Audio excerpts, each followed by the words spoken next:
samurai. But I will sacrifice everything for my home. Developer Sucker Punch Production isn't new to the open world genre, but with Ghost of Tsushima, the developer has taken a different approach. There is no new weapon per se, as the katana you start the game with is your companion till the end. You do have the option to upgrade it. However, the game does evolve with its gameplay mechanics throughout the journey, introducing new abilities and toys to your arsenal until you transform from samurai to the ghost completely. Ghost of Tsushima is unlike any open world game I have ever played, especially when you take a look at traversal, the depth of optional stories, and even combat. Ghost of Tsushima is a very enjoyable journey, be it the story, combat, or simply exploring the land of Tsushima. Let me explain. The story of Ghost of Tsushima isn't one set in history. Rather, it draws inspiration from the Mongol invasion of the island of Tsushima in 1270. You don the role of Jin Sakai, one of the last surviving samurais on the island of Tsushima after the Mongol invasion. There are no branching paths, no alternate stories, and no moral system at play here. This is the story of Jin, who needed to play dirty when things got rough. He is an honorable samurai who must walk a very different path than he is used to in order to save his homeland from the Mongol invasion. Throughout the story, you will see Jin reflect on his training as a samurai and how he deviates from it to become the ghost who ignites fear in the hearts of his enemies. One thing to note is that the story is divided into 3 adventures. The main narrative, called Jin's Story, Tales of Tsushima, which are the big side quests, and finally, Mystic Tales, which are legends on the island that you must uncover. In addition to these 3 parts, there are other activities that you can take on, like saving villagers or people captured by the Mongols.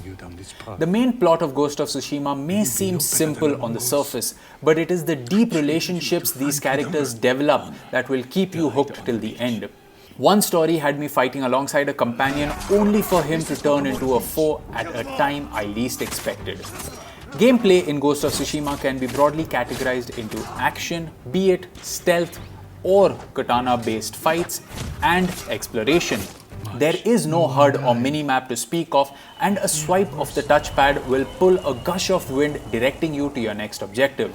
This helps you stay immersed in the open world itself rather than keeping an eye on a map in the corner. It is a small detail, but one that makes a world of a difference. There are some shrines which need you to traverse the environment to get to them. These are linear parkour sections of the game and are a lot of fun. There is no wall running like Prince of Persia, and you can't climb every ledge like Assassin's Creed. It is a set path that you must follow.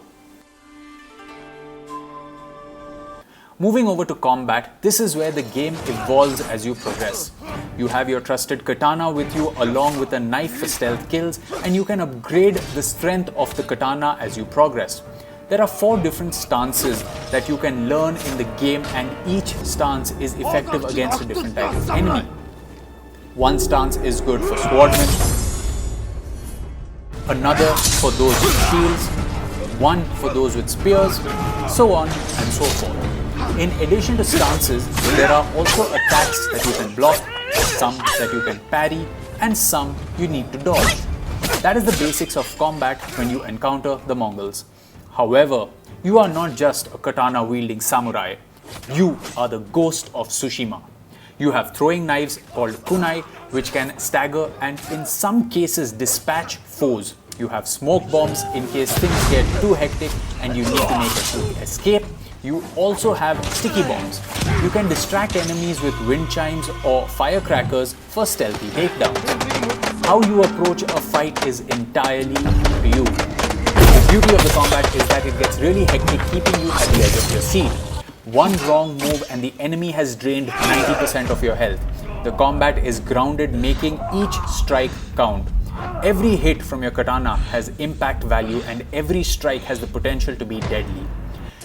Changing the difficulty doesn't give enemies more health, it just makes them more aggressive. A headshot from an arrow is instant death. If the foe is wearing a helmet, then a shot to the face is an instant kill. The grounded nature of the combat is what makes it so much fun. Developer Sucker Punch has done an incredible job of making the combat feel fast-paced without making it feel cumbersome or difficult. It doesn't feel too repetitive either, and it is not a button masher.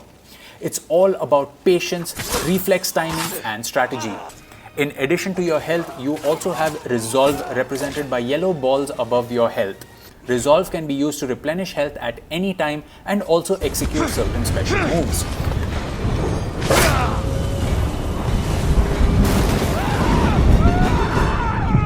You also have ranged weapons in the form of a half bow and a long bow, both of which bring different types of arrows for you to use. From arrows that can explode to the ones that set enemies ablaze, there are quite a few options to choose from. The bow is one of your best friends if you want to take on a stealthy approach or take down a foe at a distance. With all that I've mentioned above, the fact that you have one katana as your main weapon seems pretty trivial now, doesn't it? One of my favorite encounters in the game are duels. These are one-on-one samurai katana battles. You could call them boss battles, but they are so much more than that. From the majestic setting these battles take place in, to their cinematic opening and the fast-paced action, these battles give you very little time to breathe and last no more than a few minutes. But each duel feels only a couple of seconds long as you have to swiftly plan your attacks at the speed of light. These duels really test your skills and are all the more fun at higher difficulties where the enemies bring on their full aggression.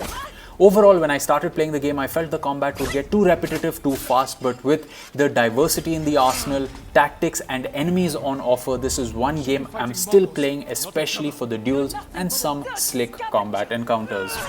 Ghost of Tsushima is a stunning game and a swan song to the power of the PS4. It has a dynamic weather system and looks breathtaking, especially if you play it on an HDR TV. Jin's armor deserves special mention. There are a variety of armors that you can equip, each with its own strength, and you can also customize the color of the armor. You will collect flowers throughout the world which are used as currency to buy different color schemes for each armor. Moving to the sound design, it is a somber and peaceful tune and gives you the feeling of zen, only picking up in intensity when you enter combat. Combat is dominated by the clash of swords and enemies calling out to one another, drowning out the background score, which is just loud enough to keep your blood pumping. Even though you can play the game in a Japanese voice-over from the get-go, I played it in English and enjoyed the voice acting overall. No complaints here. There are some cutscenes I wish I could skip, but that's a niggle in an otherwise epic adventure. I must say I am more addicted to Ghost of Tsushima than I thought I'd be. Every time I put the controller down and decided to call it a day, my hands itched to get back to the game, to have one more duel, one more sword fight, one more gang of Mongols to take down and show them who's boss. Apart from some camera angle hiccups, some random invisible walls and annoying cutscenes I can't fast forward, this is truly a brilliant open world game, eliminating some of the grinding mechanics plaguing franchises like Assassin's Creed. Star Wars Jedi Fallen Order brought with it some great lightsaber duels, and I must say Ghost of Tsushima trumps those duels.